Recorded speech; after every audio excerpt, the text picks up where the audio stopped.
எல்லாருக்கும் வணக்கம். இன்றைக்கு நாங்கள் இந்த வீடியோவில் நீரோட்ட தையல் தான் பார்க்க போகிறோம். அந்த தையல் மிகவும் இலகுவான ஒரு தையல் தான்.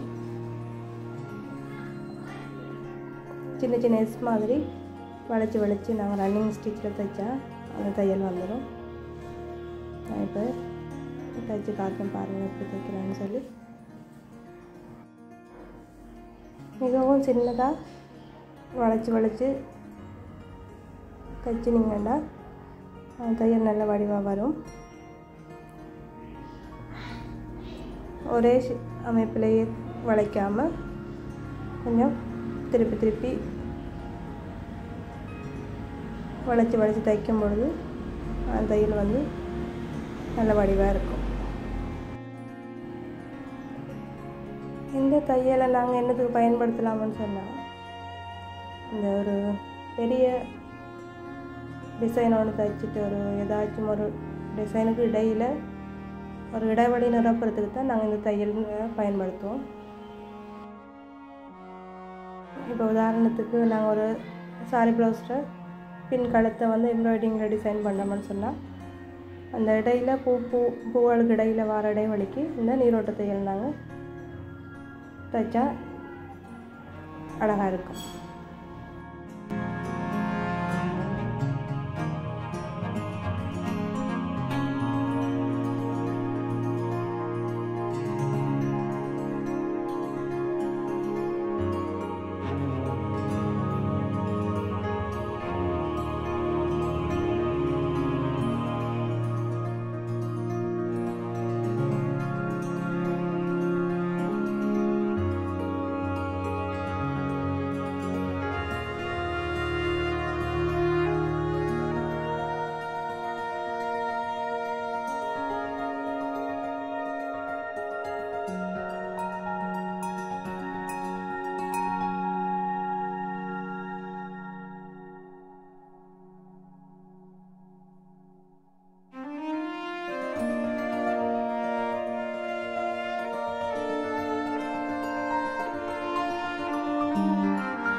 இப்போ உங்களுக்கு ஆரம்பத்தில் எப்படி தைக்க வருதில்லைன்னு சொன்னால், நீங்கள் பென்சிலால் முதல்ல வரைஞ்சி அதுக்கு மேலே தைச்சி பழகிட்டு அதுக்கப்புறம் நீங்கள் நார்மலாகவே அதை தைக்கலாம்.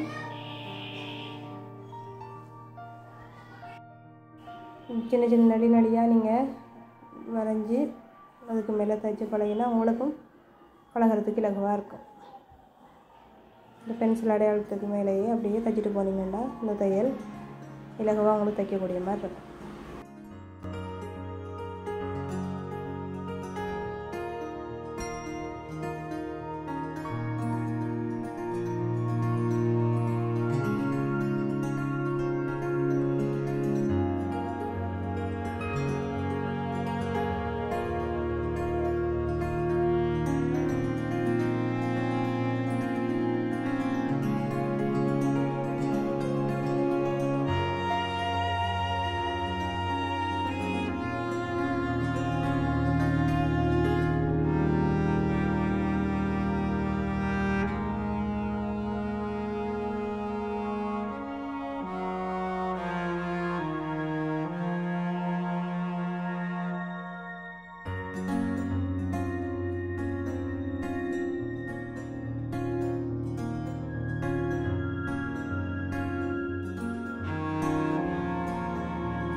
சரி பாருங்கள், இப்போ இந்த தையலை நாங்கள் எப்படி ஒரு எம்ப்ராய்டிங் டிசைனில் பயன்படுத்துகிறேன்னு சொல்லி நான் அடுத்ததாக தைச்சி காட்டுறேன். இந்த டிசைனில் இந்த பூ இடையில தான் நான் இந்த நீரோட்டத்தை நான் தைக்க போகிறேன். இந்த பூவை ஃபுல்லாகவே நாங்கள் முதல் பார்த்த அந்த ரன்னிங் ஸ்டிச் முறையில் தான் நான் ஃபுல்லாகவே நிரப்ப போகிறேன். இது நான் ஒரு நூலில் நிரப்பாமல் கொஞ்சம் 3 நிறங்களை பயன்படுத்தி நான் இந்த ஒவ்வொரு இதழையும் நிரப்பும் பொழுது அது எப்படி வருதுன்னு பாருங்கள். அது நல்லா இருக்கும் பார்க்க.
இப்போ பாருங்க, நான் எல்லா இதழையுமே நிரப்பிட்டேன்.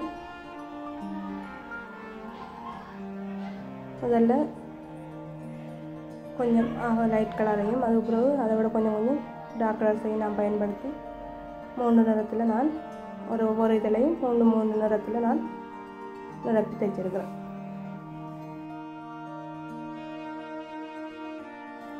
அடுத்தது நடுவுக்குள்ள நான் இன்னொரு நிறத்தை பயன்படுத்தி தைக்க போகிறேன். அது கொஞ்சம்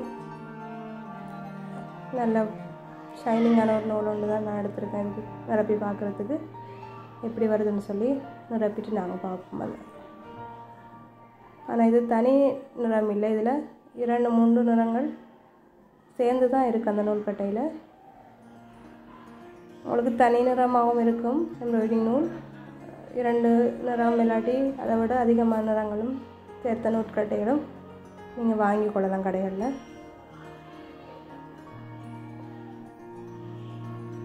நம்மளுக்கு எப்படி வேணுமோ அதே மாதிரி அந்த நிறங்களை பயன்படுத்தி நாங்கள் நிரப்பி கொள்ளலாம். எல்லாத்தையும் நிரப்பிட்டு நாங்கள் அந்த இதழ் எப்படி இருக்குன்னு பார்ப்போம்.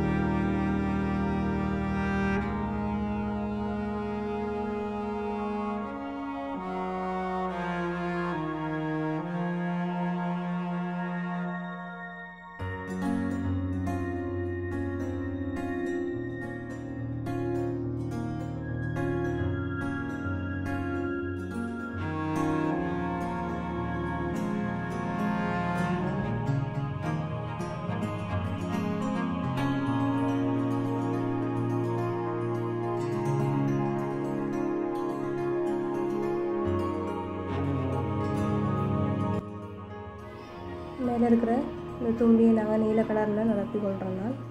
நிரப்பிட்டு இதில் இருக்கிற இந்த பூ டிசைனையும் இந்த தும்பியையும் நான் கோல்ட் கலரில் அவுட்லைன் கொடுத்து தைக்க போகிறேன்.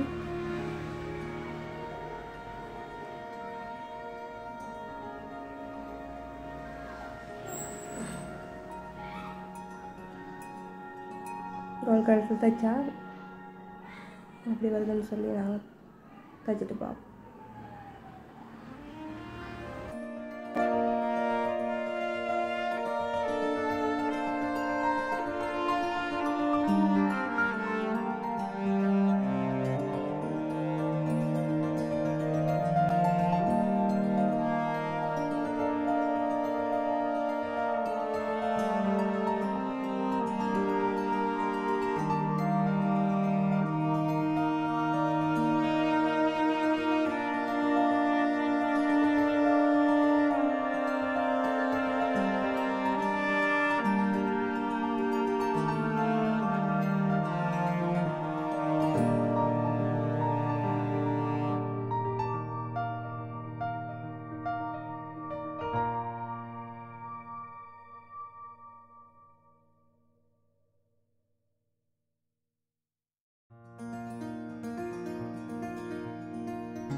சரி, நாங்கள் நிரப்ப வேண்டியதெல்லாம் நிரப்பி முடித்தாச்சு.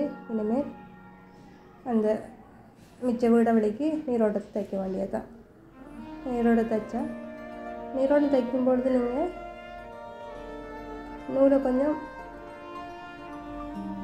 மெல்லிய கலராக எடுத்தால் நல்லா. ஏன்னு சொன்னால் அது பார்க்குறதுக்கு கொஞ்சம் நல்லாயிருக்கும். துணியில் கலருக்கு கொஞ்சம் லைட்டாகவே எடுக்கிறது நல்ல நினைக்கிறேன். அந்த நூல் வந்து டார்க் கலரில் நீங்கள் நீரோட்டம் தைச்சா நீங்கள் தைக்கிற டிசைன் வந்து எடுத்து காட்டாது. அதனால் நீங்கள் நீரோட்டம் தைக்கும் போது அந்த டிசைனை விட கொஞ்சம் லைட் கலர்லேயே தையுங்க. அப்படி தைக்கும்போது அந்த டிசைனும் நல்லா எடுத்து காட்டும். இருக்கிற எல்லா இடவெளிக்கும் நாங்கள் அந்த தையலை அப்படியே முழுவதுமாக தைச்சோம்னு சொன்னால் சரி.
ஃபுல்லாகவே தைச்சி முடிச்சுட்டேன் பாருங்கள்.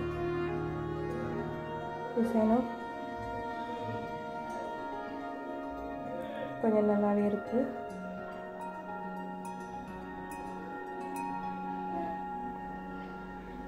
இதே மாதிரி அடுத்த இன்னொரு வீடியோவில் நான் உங்களை சந்திக்கிறேன்.